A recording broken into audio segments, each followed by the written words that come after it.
जब भी प्रेम की बात आती है, हम सबसे पहले मन में एक नायक और एक नायिका का चित्रण कर लेते हैं। क्यों? आपके साथ भी यही होता है ना? पर क्या प्रेम केवल नायक नायिका के आकर्षण का बंधन है?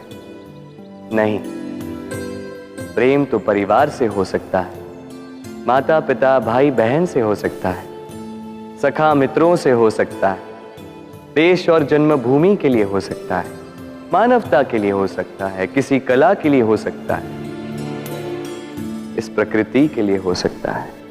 पर प्रेम कभी उस पन्ने पर लिखा ही नहीं जा सकता जिस पर पहले ही बहुत कुछ लिखा हो। जैसे एक भरी मटकी में और पानी आ ही नहीं सकता। यदि प्रेम को पाना है तो मन को खाली करना होगा, अपनी इच्छाएं, अपना सुख सब त्याग कर समर्पण करना होगा। अपने मन से व्यापार हटा दो, तभी प्यार मिलेगा और मन प्रसन्न होकर बोलेगा, राधे राधे।